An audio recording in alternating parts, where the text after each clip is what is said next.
Alors, est-ce que ça peut peser sur sa campagne? Au plan politique, je pense oui.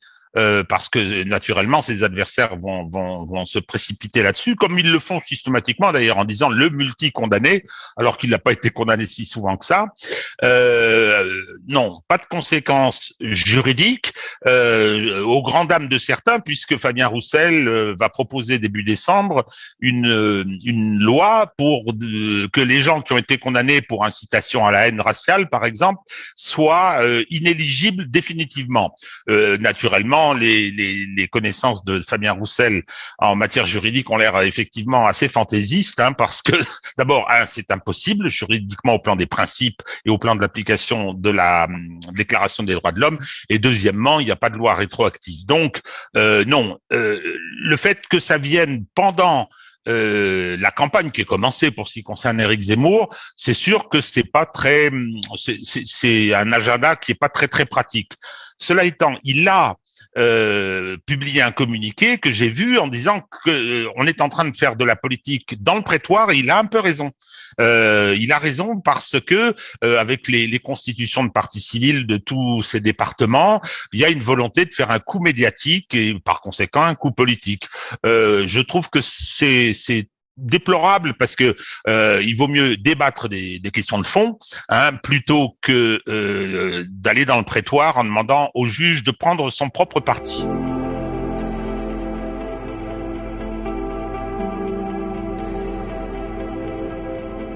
Est-ce qu'il est possible qu'il soit condamné? Moi, je pense que oui. Euh, c'est mon opinion, celle qui compte, la seule qui compte, c'est celle du juge, en l'occurrence, on la lui pose. Oui, pourquoi est-ce qu'il peut être condamné? Parce qu'il a généralisé.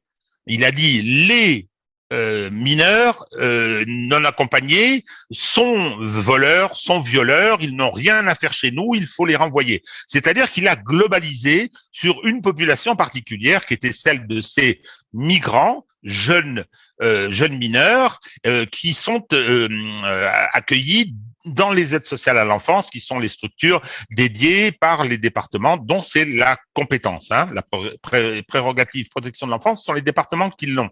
Donc, effectivement, s'il avait dit certains sont des violeurs, certains sont des voleurs, voire des assassins, il aurait eu raison parce que ça s'est trouvé comme ça.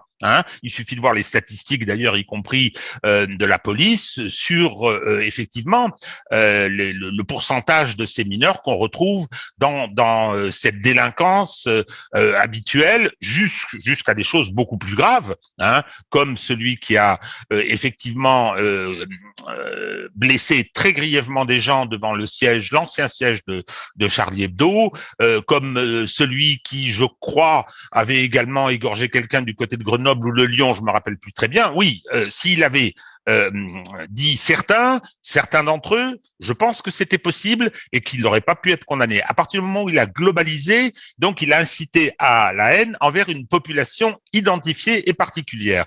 Par conséquent, je crains fort qu'il soit condamné. Alors, quand le sera-t-il? La question, c'est effectivement le temps que le tribunal se donnera pour son délibéré, parce qu'il va pas juger aujourd'hui. En général, c'est de l'ordre un mois, 2 mois. Bon, jusqu'à présent, vu ce qui s'est passé en 2017, l'idée chez les magistrats qui ne doivent pas avoir beaucoup de sympathie pour Éric Zemmour, l'idée que intervenir dans une campagne électorale, c'est pas plus mal. On sait ce qui s'est passé avec François Fillon. À mon avis, il sera condamné durant cette campagne. Il pourra toujours faire appel, bien sûr.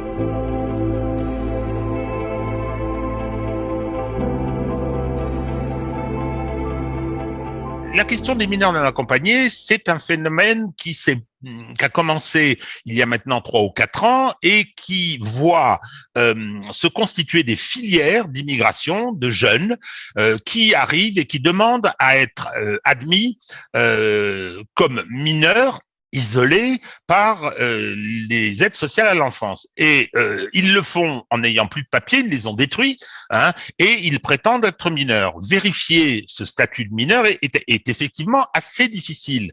Donc, assez systématiquement, je veux dire, ceux qui les aident et les accompagnent, je pense à un certain nombre d'associations, en particulier, je crois qu'il faut la nommer parce qu'elle est très présente sur ce terrain, c'est la Ligue des droits de l'homme qui considère que majeur ou mineur, on doit être pris en charge par la collectivité française. Euh, et les magistrats qui n'ont pas d'outils leur permettant spécifiquement d'apprécier très exactement le caractère de mineur, parce qu'il faut quand même dire que pour être admis, pris en charge, et quand pris en charge, c'est vous êtes logé, vous êtes nourri, on vous assure un certain nombre de prestations, on doit vous donner des formations, et c'est normal, je dirais. Hein, les jeunes mineurs doivent être pris en charge.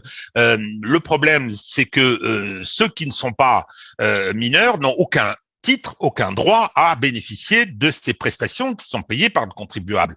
Alors, on a fait un calcul, c'est des statistiques qui, je crois, sont conformes à la réalité. En général, elles sont relayées par les présidents de conseils généraux qui estiment pour certains que le nombre de mineurs migrants sont à peu près à 70% des majeurs. Le problème, c'est que ça finit par coûter très cher. Les estimations sont de l'ordre de 2,5 milliards d'euros par an. C'est que ce sont devenus des filières spécifiques d'immigration. Et puis surtout, lorsqu'on a, ce qui est mon cas, un peu l'expérience de la protection de l'enfance mise en œuvre par les conseils généraux, cette ponction de près de 2,5 milliards d'euros, elle pèse sur la protection de l'enfance, de ceux qui sont véritablement dans des situations de détresse, soumis à la violence, etc. Donc, malheureusement, effectivement, cette polémique va nous détourner un petit peu du sujet qui est celui de cette façon qu'ont ceux qui sont pro-migrants, hein, ce que je ne vais pas leur reprocher ici, mais qui considèrent que finalement, on peut être généreux et très généreux avec l'argent des autres, et qui pour ce faire font commettre à ces jeunes des infractions qui sont des infractions pénales.